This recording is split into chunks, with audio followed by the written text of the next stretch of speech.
बहुत ही इम्पोर्टेंट एक press conference बुलाया।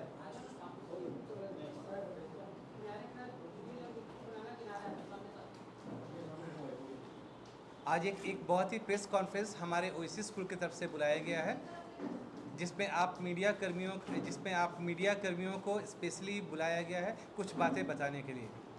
आप लोगों को पता होगा, मीडिया बंधुओं को ये पता होगा कि कल कुछ चैनल्स में और कुछ अखबारों में कुछ न्यूज़ फ्लैश किया है, जिसमें नीट पेपर लीक से जुड़े मामले में आरोपी हमें दिखाया गया है और हमारे विद्यालय को दिखाया गया है।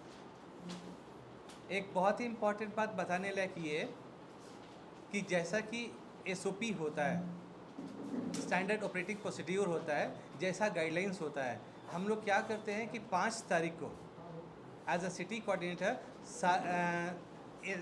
डिजिग्नेटेड बैंक जाते हैं और इस बार नीट के क्वेश्चन पेपर्स हमारे एसबीआई से मिले थे। तो हम लोग स्टेट बैंक ऑफ इंडिया सुबह 7:30 बजे पहुंच गए, जहां सारे सीएस और सारे ऑब्जर्वर्स वो क्वेश्चन पैकेट्स कलेक्ट करने के लिए गए थे। वैसे सर्कमस्टांसेस में बैंक मैनेजर के प्रेजेंस में सारे ट्रंक्स को कलेक्ट किया गया और देखा गया कि वो सारे ट्रंक्स कार्डबोर्ड बॉक्स में सील थे। एक्चुअली होता क्या है, जो क्वेश्चन पैकेट्स होते हैं वो आयरन ट्रंक में होता है और आयरन ट्रंक प्रॉपरली सील्ड होता है। उस आयरन ट्रंक के ऊपर में एक कार्डबोर्ड गत्ते का कवर होता है जिसमें टेपिंग की हुई होती है। हमें जांच करना होता है कि गत्ते का कवर पूरा ठीक से है, टेपिंग पूरा ठीक से है। बैंक मैनेजर ने, मैंने एज अ सिटी कोऑर्डिनेटर ने, पांचों सीएस ने और पांचों ऑब्जर्वर्स ने ये जांच किया कि वो बिल्कुल ठीक ठाक था, सटीक था। हम लोगों ने सारे सीएस को और सारे ऑब्जर्वर्स को वो सारा पैकेट सौंप दिया। अब जैसा कि सिस्टम होता है, सीएस और ऑब्जर्वर उस पैकेट को लेकर एक ही गाड़ी में वो सेंटर चले जाते हैं और सेंटर में एक कंट्रोल रूम बना होता है, जिस कंट्रोल रूम में उस पैकेट को रखा जाता है और वहाँ पे 2 इन्विजिलेटर्स मौजूद होते हैं, 2 डिप्टी सीएस मौजूद होते हैं और एक ऑब्जर्वर और एक सीएस मौजूद होता है, जहाँ कैमरे की निगरानी में उसे रखा जाता है और जब तक एग्ज़ाम का टाइम ना हो वो कैमरे की निगरानी में रहता है। सारे सेंटर्स में हमने घूम कर देखा, ये प्रोसीड्यूर, ये एसओपी बिल्कुल फॉलो हुआ था। उसके बाद ठीक 1:15 में, जैसा कि डेजिग्नेटेड आवर था कि 1:15 में उस पर 2 लॉक्स लगे हुए थे आयरन बॉक्सेस में। जब गत्ते का कवर आप हटाएंगे तो आयरन बॉक्सेस देखेंगे, उस पर 2 लॉक्स लगे थे। एक डिजिटल लॉक था जो स्वयं खुलता 1:15 में और दूसरा एक लॉक था जैसे बाकी सारे एग्जाम्स में होता है, उसे एक छोटी सी आरी होती जिसे कट करके उसे निकालना पड़ता है। तो वही प्रोसीड्यूर फॉलो हुआ और बिल्कुल उसी तरह से सब कुछ हुआ। एक बात जानने की आप लोगों को ज़रूरी है कि जो लॉक 1:15 बजे ऑटोमेटिकली खुल रहा था, पूरे कंट्री में कहीं नहीं खुला। 1:20 के आसपास से सारे सिटी कोऑर्डिनेटर जिनकी ऊपर जिम्मेदारी होती है उस रीजन में एग्ज़ाम करवाने की, वो सारे सिटी कोऑर्डिनेटर्स एनटीए को खबर किए कि भाई वो ब्लॉक कहीं खुल नहीं रहा है। तब एनटीए ने लगभग 1:30 के आसपास, 1:25-30 के आसपास ये कहा कि आप लोग उसे भी उसी आरी से काट दिया जाए, और जो लॉक खुद से खुला नहीं, और सारे लोगों ने उसे काटा और फिर अंदर में 6 लेयर्स होते हैं, उन 6 लेयर्स से क्वेश्चन पैकेट्स को निकाला। जब क्वेश्चन पैकेट्स खुलते हैं या सील उसका टूटता है तो उस समय सीएस मौजूद रहते हैं, ऑब्जर्वर जो एनटीए के भेजे हुए रहते हैं वो मौजूद रहते हैं, 2 डिप्टी सीएस मौजूद रहते हैं, वहाँ पे 2 इन्विजिलेटर्स मौजूद रहते हैं और 2 बच्चे जो नीट एस्पिरेंट्स खुद है वो भी मौजूद रहते हैं गवाही के तौर पे। इन सभी का वहाँ पे गवाह लिया जाता है कि प्रॉपरली बॉक्स पैक था, सब कुछ ओके था, सबका सिग्नेचर होता है, तब पैकेट खुलता है। बिल्कुल उसी तरह से पैकेट खुला और लास्ट में एक आंसर बुकलेट होता है। एक कार्ड पढ़ाएंगे प्लीज़। लास्ट में एक पैकेट होता है जिसके अंदर में क्वेश्चन बुकलेट होता है। वो एक पैकेट जो होता है वो प्लास्टिक का होता है, अनटेम्पर्ड पैकेट होता है, जिसको टेम्पर नहीं किया, फाड़ा नहीं जा सकता है। उसमें सेल्फ एडहेसिव स्टिकर लगा होता है जिसको हटाया भी नहीं जा सकता है। हमारा नॉर्मल प्रोसेस है कि उसे कैंची से काट करके अलग किया जाता है, वो भी बच्चों के सामने। सारे 24 बच्चे जो क्लास में हैं उन 24 बच्चों के सामने उनको दिखा कर किया जाता है और 2 बच्चों को फिर सामने रखते हैं, गवाह बनाते हैं कि आपके सामने काटा जा रहा है, एवरीथिंग इज़ ऑल राइट। तो बिल्कुल वही प्रोसेस किया गया, सब कुछ हुआ, उन बच्चों ने वहाँ साइन भी किया, सब कुछ हो गया था। उसके बाद एक अंदर से आंसर बुकलेट निकलता है, जिस आंसर बुकलेट में एक सील लगा होता है। हर बच्चों से इन्विजिलेटर कहता है कि आप देख लो आपका सील प्रॉपरली है या नहीं। सब बच्चे कंफर्म करते हैं, तब राइटिंग टाइम स्टार्ट होता है। इनफैक्ट राइटिंग टाइम स्टार्ट होने से 15 मिनट पहले तक बच्चों के पास वो आंसर बुकलेट होता है, जिससे वो जांच कर ले कहीं कोई गड़बड़ी है या नहीं। हमारे यहाँ ये सब कुछ ओके पाया गया। आप देख सकते हैं जो लास्ट आंसर बुकलेट जो 7वें लेयर में निकलता है वो कुछ इस तरह होता है। इसमें अंदर में आंसर बुकलेट और क्वेश्चन बुकलेट होता है इस तरह का, और ये एक टैम्पर प्रूफ इन्वेलप होता है जो खास एनटीए ने बनाया है। उसे हम उखाड़ नहीं सकते हैं, सिर्फ कैंची से ही कट कर सकते हैं। तो कैंची से उसे कट करके बच्चों को सौंप दिया गया, सील बच्चों ने देखा, सब ओके हुआ। एग्ज़ाम प्रोसेस स्टार्ट होने से पहले कई सारे स्टेक होल्डर्स होते हैं जो रिस्पॉन्सिबल होते हैं एनटीए को, जो एनटीए को सारी बातें बताते हैं कि हाँ क्या हुआ कैसे हुआ। सबसे पहला सीएस के बाद एनटीए का भेजा हुआ ऑब्जर्वर जो बहुत इंपॉर्टेंट है। नेक्स्ट 2 इन्विजिलेटर्स, उसके बाद 2 बच्चे जो खुद एस्पिरेंट्स हैं। यहाँ पे उन सब के सामने होता है, सारा प्रोसेस ओके होता है और कैमरे की निगरानी में। उस दौरान अगर कुछ भी घटना होती है तो एनटीए संज्ञान लेता है और ऑब्जेक्ट करता है। जब क्लासरूम में ये क्वेश्चन पैकेट्स खुल रहा होता है तो उस समय भी 24 बच्चे सिर्फ होते हैं एक क्लासरूम में। 24 बच्चे सब देखते हैं और 2 बच्चों को सामने बुला के दिखाया जाता है। वो बच्चे देख रहे थे, उनके सामने काटा गया, क्वेश्चन पेपर निकाला गया, सब कुछ हो गया। कभी किसी क्लासरूम में अगर कुछ भी छोटी भी बात होती है, सपोज एक इन्विजिलेटर चेयर पे बैठ गया, तो एनटीए का वहाँ से ऑब्जर्वर को कॉल आता है कि वो चेयर पे क्यों बैठा, उन्हें खड़ा होने बोलिए। अगर एक इन्विजिलेटर कभी मूवमेंट नहीं करता तो एनटीए की ये प्रैक्टिस है कि ऑब्जर्वर को कॉल आता है कि वो मूवमेंट क्यों नहीं कर रहा, उसे देखिए। एनटीए कम्प्लीटली थ्रू आउटली विजिलेंट होता है। तो किसी भी तरह की कोई यहाँ पे कंप्लेंट नहीं हुआ, किसी तरह की कोई शिकायतें हुई। सारे स्टेक होल्डर्स, चाहे वो खुद नीट एस्पिरेंट्स थे, चाहे वो एनटीए के भेजे हुए ऑब्जर्वर्स थे, चाहे वो इन्विजिलेटर्स थे या कोई भी थे, किसी तरह का कोई भी कंप्लेंट नहीं हुआ और 5 तारीख को एग्ज़ाम बढ़िया से संपन्न हुआ। 21 मई, आई मीन 2-3 दिन पहले, 21 जून, सॉरी 2-3 दिन पहले ईओयू के ऑफिशियल्स हज़ारीबाग आए थे। उनको कुछ जानकारी चाहिए था, किसी चीज़ की इंक्वायरी कर रहे थे, तो वो आकर के हम यहाँ पर मिले, वो स्कूल आकर मिले।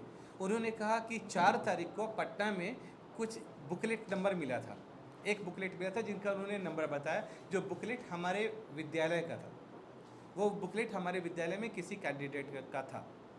तो उस बुकलेट के बारे में उन्होंने बताया कि उसकी कॉपी जली हुई मिली, तो उसके बारे में वो जानकारी लेना चाहते थे। तो हम लोगों ने सब कुछ आयरन बॉक्सेस उनको दिखाया, पैकेट्स दिखाया और न्यूज़ मटेरियल सारा कुछ दिखाया।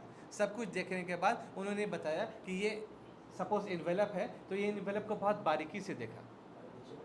कुछ देर तक उन्होंने देखते रहे, 4-5 सदस्यीय टीम थे, वो कंटिन्यूस देखते रहे और देखने के बाद वो मुझे बताए कि सर देखिए इस चीज़ में ये पैकेट है, यहाँ कैंची से कट करके आपने निकाला है, इसके पीछे अगर देखें तो बारीकी से बिल्कुल एकदम माइन्यूट हल्का सा प्रिसाइजली कट था और उसे ग्लू से चिपका दिया गया था।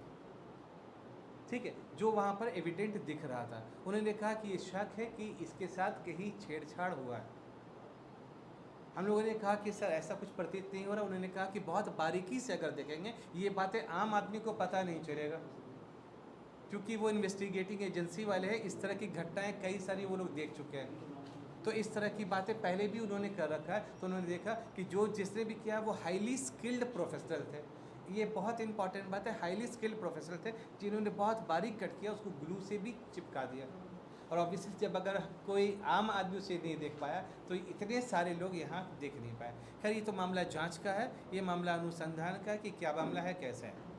बताने वाली सबसे इम्पॉर्टेंट बात ये है कि कोई भी एग्ज़ाम सेंटर जो होता है वो 5 तारीख को, जिस दिन एग्ज़ाम होता है उस दिन बैंक से जाता है और ये सील्ड बक्सा क्वेश्चन बुकलेट्स का लेकर आता है। और वहाँ पे कई सारे गवाह होते हैं। पहला 2 बैंक मैनेजर गवाह होते हैं, दूसरा सिटी कोऑर्डिनेटर गवाह होता है, तीसरा खुद सीएस गवाह होता है, चौथा एनटीए का भेजा हुआ ऑब्जर्वर गवाह होता है। इन सब की गवाही में ये आता है और ये सारा प्रोसेस कैमरा में होता है। बैंक से सेंटर तक आता है, सेंटर में फिर से कैमरे के अंडर में रहता है और फिर से इतने सारे स्टेक होल्डर्स रहते हैं, सीएस रहते हैं, ऑब्जर्वर रहते हैं, 2 इन्विजिलेटर्स रहते हैं, 2 डिप्टी सीएस रहते हैं, 2 स्टूडेंट जो नीट एस्पिरेंट खुद है वो रहते हैं। इन सब के सामने हुआ।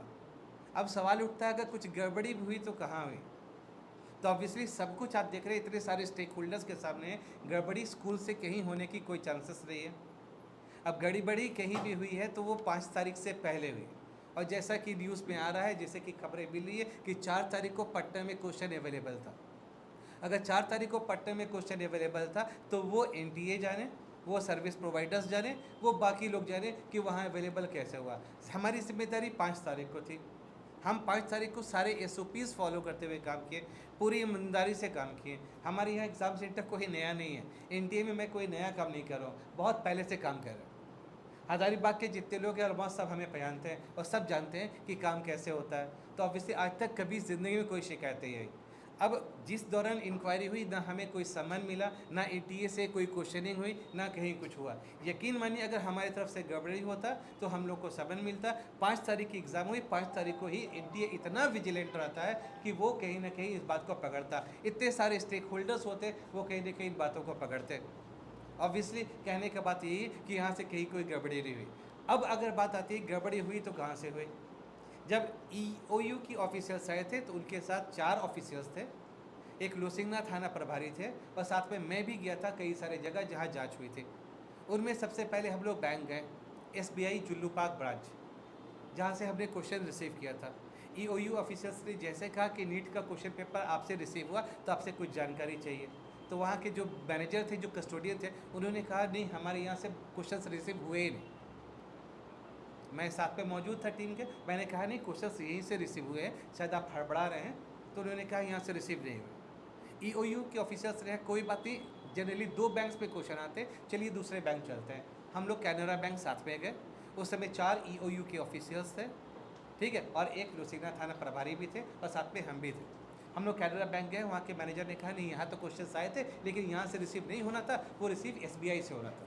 आप लोग ये प्रोसेस जान लें कि हम लोग को पता कब चलता है कि SBI जाकर क्वेश्चन पेपर लेना है।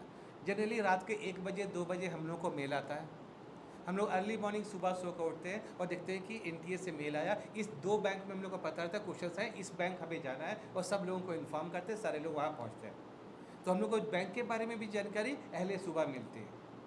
तो अल्टीमेटली खैर जो EOU ऑफिसर्स बैंक गए थे वो दोबारा गए SBI बैंक, वहाँ पर डांटे उनको जो कस्टोडियन थे कि आपके यहाँ क्वेश्चन पेपर रिसीव हुआ, इतना बड़ा मामला आप कैसे कहते हैं कि नहीं हुआ। तब बेचारे थोड़े से घबराए हुए थे, मे भी पुलिस वालों को देखकर हो सकता है वो घबरा गए हो। तब हमने कहा कि जिस दिन क्वेश्चन हम लोग रिसीव करने आए, सर आप कस्टोडियन थे और आपकी डिप्टी कस्टोडियन इस नाम से थी। तो उन्होंने डिप्टी कस्टोडियन जो दूसरे नाम से जॉइंट कस्टोडियन थे उनको बुलाया, उन्होंने कहा कि हाँ हमारे यहाँ से रिसीव हुआ। तो उन्होंने कहा कागज़ दिखाइए। EOU ऑफिसर्स ने उनसे कागज़ मांगा, तो कागज़ के नाम पर उनके पास सिर्फ एक चालान था जो NTA से आता है, और मेरा रिसीविंग किया हुआ पेपर था जो कि हमने सारे CS के सामने रिसीव किया। बाकी कोई पेपर्स उनके पास अवेलेबल नहीं थे। उसी टाइम EOU की ऑफिसर्स ने उनको कुछ नोटिस दिया या शोकॉज दिया जो बैंक में दिया, आप उनसे जानकारी ले सकते हैं। और उन्होंने कहा कि हमें सारी जानकारी आज ही आज चाहिए, आप कितने लापरवाह हैं कि ये सारी जानकारी आपके पास नहीं है। उन्होंने ये भी क्वेश्चन किया कि आपके यहाँ कौन पहुँचाया था, पैकेट्स कौन सी गाड़ी में लेकर आया था, कौन बंदा लेकर आया था। इत्तेफाक की बात है उनके पास कोई जवाब इसका नहीं था। किस गाड़ी में आया था बैंक ऑफिसर्स को नहीं मालूम था, किसने रिसीव किया उनको ये भी नहीं मालूम था, कौन बंदा देने आया था नाम भी नहीं मालूम था, कहीं कोई तरह की एंट्री नहीं थी। उन्होंने डांट का कहा इतना सेंसिटिव कस्टोडियन की इतनी ज़बरदस्त लापरवाही एक गवर्नमेंट इंस्टीट्यूशन से कैसे हो सकता है। तो अल्टीमेटली उनको नोटिस सर्व किया, नोटिस जवाब उनसे मांगा, लेकिन फिर भी वो ये बता नहीं पाए कि कौन आया, कौन कैसे आया, and so on so on. क्या अल्टीमेटली सबको पता था कि ब्लू डार्ट सर्विसेज से आया था। उसके बाद ब्लू डार्ट सर्विसेज की ऑफिस ढूंढते हुए EU ऑफिसर्स के साथ यही टीम वहाँ चली गई जिसमें मैं भी था। ओरिया में जो शहर से बाहर है ब्लू डार्ट की एक ऑफिस है जो एक छोटा सा दुकान के शक्ल में है बस। वहाँ हम लोग गए, वहाँ के कर्मचारियों से पूछताछ शुरू हुई कि आपके यहाँ क्वेश्चन पैकेट्स कैसा है। तो उन्होंने बताया, ये बात बहुत इंपॉर्टेंट मार्क करने लायक है, कि नेटवर्क की गाड़ी से रांची से यहाँ है। अब सवाल उठता है नेटवर्क की गाड़ी क्या होती है। एक गाड़ी जो कई सारे कंपनीज को एक साथ सर्व करती है उसे नेटवर्क की गाड़ी कहते हैं। तो वो ब्लू डार्ट की अपनी गाड़ी नहीं थी, नेटवर्क की गाड़ी थी, उससे ये क्वेश्चन पास यहाँ है। जब EU के ऑफिसर्स ने पूछा कि जब वो गाड़ी आई तो उस गाड़ी में कितने लोग थे, सिक्योरिटी क्या थी, उसने कहा नहीं कुछ नहीं था, सिर्फ ड्राइवर था, गाड़ी एक अकेला ड्राइवर गाड़ी लेकर आया। उन्होंने उनको बहुत जमकर डांटा कि इतना सेंसिटिव क्वेश्चन पेपर सिर्फ एक ड्राइवर के भरोसे रांची से यहाँ कैसे आता है। उन्होंने कहा कैमरा में आप दिखा सकते हैं कि गाड़ी कैसा ही, उन्होंने कैमरा में दिखाया, कैमरा मैंने भी वहाँ पर देखा, उस कैमरे की उन लोग रिकॉर्डिंग लेकर गए हैं। कैमरा गाड़ी आई और गाड़ी गेट के बाहर जो उनका शटर लगा हुआ है, शटर के बाहर डंप कर दिया 9 पैकेट्स, वो आयरन बॉक्सेस को डंप कर दिया बिल्कुल गेट के बाहर। उन्होंने कहा कितनी लापरवाही है, यहाँ पे डंप क्यों किया, जब गाड़ी आई तो यहाँ से मुश्किल से 1-2 किलोमीटर बैंक था, वो बैंक में पहुँचा देता। तो उन्होंने कहा नहीं, हम लोगों ने कहा पहुँचाने को, लेकिन ड्राइवर नहीं माना। उन्होंने फिर से कहा ये बहुत ग्रॉस इरेगुलरिटी है कि ड्राइवर 1-2 किलोमीटर नहीं जा सकता था, रांची से यहाँ आ सकता था, फिलहाल यहाँ से आपने बैंक कैसे पहुँचाया। तो उन्होंने कहा कि सर टेम्पो से। तो उन्होंने क्वेश्चन किया कि एक टेम्पो में इतना 9 पैकेट्स नहीं हट सकते, बड़े बड़े ट्रंक्स होते हैं। तो उन्होंने कहा सर ई रिक्शा से। ये भी सवाल बहुत इंपॉर्टेंट है कि एक ई रिक्शा में ऑलमोस्ट ट्रंक इतना बड़ा एक ट्रंक होता है, इतना चौड़ा ट्रंक होता है। आप खुद से सोचिए ई रिक्शा में, एक ई रिक्शा में कैसे है।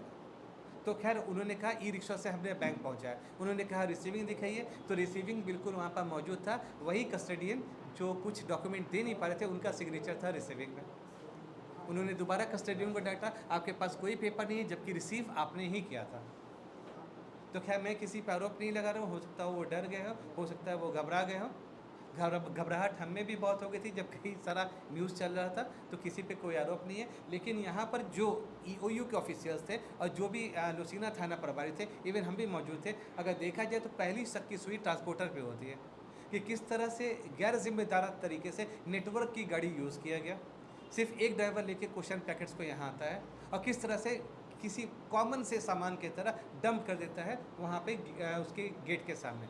और जब वो डंप कर रहा था तो उस दौरान देखा गया कि अंदर में 2 लोग बैठे हुए थे और वो मोबाइल चला रहे थे। पूछा गया कि ये 2 लोग कौन है, वो जवाब भी नहीं दे पा रहे। 2 लोग कौन, बोले सर कस्टमर हो सकते हैं। अब इतना सेंसिटिव जब डॉक्यूमेंट्स आता है, यकीन मानिए यही जो हाँ हम लोग बैठे हुए हैं हमारा कंट्रोल रूम है, जब हमारे ये बॉक्सेस आयरन बॉक्सेस आते हैं यहाँ पर, तो किसी को भी परिंदे को भी पर मारने की इजाज़त नहीं होती है अदर दैन जो रिक्वायर्ड ऑफिशियल्स हैं। तो वहाँ पे 2 लोग पहले से बैठे हुए मोबाइल चला रहे थे, वो दिख रहे थे। EOU ऑफिशियल्स ने उस समय बोला कि कई सारा इस तरह की घटनाएं हुई जिसकी जांच उन लोगों ने पहले भी कर रखा है, और इस तरह की घटनाओं में नॉर्मली ट्रांसपोर्टर जिम्मेदार होता है जहाँ से गड़बड़ियाँ होती हैं। हम बिल्कुल निश्चिंत थे कि हाँ सब कुछ ठीक ठाक चल रहा है, ऐसा बिल्कुल हो रहा है।